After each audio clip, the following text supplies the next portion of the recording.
దాడులు చేసేది టీడీపీ వాళ్ళైతే జైల్లో పెట్టింది మా వాళ్ళను, వైఎస్ఆర్సీపీకి సంబంధించిన వాళ్ళను జైల్లో పెడతా ఉన్నారు. పోలీసులు క్రియాశీలక పాత్ర పోషిస్తూ ఉన్నారు. వల్లభనేని వంశీ తాను ఘటనా స్థలంలో లేడు అని చెప్పి, ఏకంగా తెలుగుదేశం పార్టీ ఆఫీసు దాడి జరిగిన ఘటనలో తాను లేడు అని చెప్పి ఏకంగా కోర్టులోకి వచ్చి తెలుగుదేశం పార్టీకి సంబంధించిన వ్యక్తి, పనిచేస్తా ఉన్న వ్యక్తి కోర్టు 18 సార్లు ఆయనకు వాయిదాలు పిలిస్తే 18వ తారీఖు రాని తప్పని పరిస్థితిలో పోలీసులే తనను ప్రవేశపెడితే కోర్టు ముందర తానే వంశీ అనేవాడు అక్కడ లేడు అని చెప్పిన తర్వాత కూడా వంశీని అదే కేసులో ఇరికిచ్చి అదే కేసులో వంశీని ఇబ్బంది పెడుతూ ఇప్పటికి 50 రోజుల నుంచి వంశీని కూడా జైల్లో పెట్టించే కార్యక్రమాలు చేశారు. ఇలా రాష్ట్రం మొత్తం మీద రెడ్ బుక్ పరిపాలన సాగిస్తా ఉన్నారు. ఇదే చంద్రబాబు నాయుడు గారిని అడుగుతాను, అయ్యా చంద్రబాబు, ప్రజల్లో ఏదైనా కూడా మంచి పేరు తెచ్చుకొని రాజకీయాలు చేయడం నేర్చుకోండి. మీరు సూపర్ 6 ఎందుకు అమలు చేయడం లేదు అని చెప్పి ఈరోజు ప్రజలు గట్టిగా నిలదీస్తా ఉన్నారు. సూపర్ 7 హామీలను ఎందుకు అమలు చేయడం లేదు అని ప్రజలు మిమ్మల్ని గట్టిగా ప్రశ్నిస్తా ఉన్నారు. ఇలాంటి ప్రశ్నించే సమయంలో ప్రజల గొంతు వినపడకూడదు అని చెప్పి రాష్ట్ర వ్యాప్తంగా రెడ్ బుక్ పాలన మీరు సాగిస్తూ వైఎస్ఆర్సీపీకి సంబంధించిన వాళ్ళు లేదా మీ సూపర్ 6ను, మీ సూపర్ 7ను ఎందుకు అమలు చేయడం లేదు అని చెప్పి అడుగుతా ఉన్న ప్రజలను మీరు దాక్షిణ్యం లేకుండా ఈ రకంగా ప్రతి చోట కూడా పోలీసులను ఉపయోగించుకుంటూ ఎమ్మెల్యేలందరినీ కూడా హింసను ప్రోత్సహించండి అని చెప్పి వాళ్ళందరినీ కూడా ఉసగొలుపుతూ రాష్ట్ర వ్యాప్తంగా కూడా మీరు చేస్తా ఉన్న ఈ దౌర్జన్య కాండ త్వరలోనే ప్రజలు చూస్తూ ఉన్నారు, దేవుడు చూస్తూ ఉన్నాడు. ఖచ్చితంగా మీకు బుద్ధి చెప్పే పరిస్థితి త్వరలోనే వస్తుందని చెప్పి ఈ సందర్భంగా చంద్రబాబు నాయుడు గారికి గట్టిగా మందలిస్తూ చెప్తా ఉన్నా. అదే మాదిరిగా ఇంకొక విషయం కూడా చెప్తా ఉన్నా. అదే విధంగా ఇంకో విషయం కూడా చెప్తా ఉన్నా.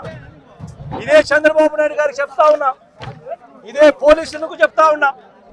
పోలీసులు ఎవరైతే చంద్రబాబు నాయుడు గారిని మెప్పు కోసం, ఎవరైతే పోలీసులు చంద్రబాబు నాయుడు గారి మెప్పు కోసం ఎవరైతే వాళ్ళ టోపీ మీద ఉన్న సింహాలకు సెల్యూట్ చేయకుండా చంద్రబాబు నాయుడు గారికి వాచ్మెన్ల కింద పనిచేస్తా ఉన్న ఆ ప్రతి పోలీస్ అధికారికి చెప్తా ఉన్నా, ఎల్లకాలం చంద్రబాబు నాయుడు గారి పరిపాలన సాగదు. చంద్రబాబు నాయుడు గారి పరిపాలన త్వరలోనే వస్తుంది. ప్రతి పోలీస్ అధికారికి కూడా చెప్తా ఉన్నా, మీ బట్టలు తీస్తామని చెప్పి ప్రతి పోలీస్ అధికారికి మీ యూనిఫామ్ తీస్తాం, శబ్దం నిలబెడతాం, దోషులుగా మిమ్మల్ని నిలబెట్టి మీ యూనిఫామ్ తీయించి మీకు ఉద్యోగాలు లేకుండా చేస్తామని కూడా ఈ సందర్భంగా ఇప్పటికైనా చెప్తా ఉన్నా. ప్రతి పోలీస్ అధికారిలో కూడా మార్పు తెచ్చుకోండి. ఎల్లకాలం ఇదే పరిపాలన సాగదు. మీరు చేసిన ప్రతి పనికి కూడా వడ్డీతో సహా లెక్కేసి మిమ్మల్ని దోషులుగా నిలబెట్టి మీతో కక్కిచ్చే కార్యక్రమం ఖచ్చితంగా చేస్తామని చెప్పి కూడా ఈ సందర్భంగా ప్రతి పోలీస్ అధికారికి కూడా చెప్తా ఉన్నాం. జగన్, పోలీసులను బట్టలు ఉడదీసి కొడతా అంటున్నావు. పోలీసులు ఏమన్నా నువ్వు ఇస్తే వేసుకున్న బట్టలు అనుకున్నావా? కష్టపడి చదివి రన్నింగ్ రేసుల్లో, ఎగ్జామ్స్లో పాస్ అయి ఎన్నో వేల మంది పోటీ పరీక్షల్లో నెగ్గి వేసుకున్న యూనిఫామ్ ఇది. నువ్వెవడో వచ్చి ఉడదీస్తా అంటే ఉడదీయడానికి ఇదేమి అరటి తొక్క కాదు. మేము నిజాయితీగానే ప్రజల పక్షాన్ని నిలబడతాం, నిజాయితీగానే ఉద్యోగం చేస్తాం, నిజాయితీగానే చేస్తాం. అంతే తప్ప అడ్డమైన దారులు తొక్కం. జాగ్రత్తగా మాట్లాడు.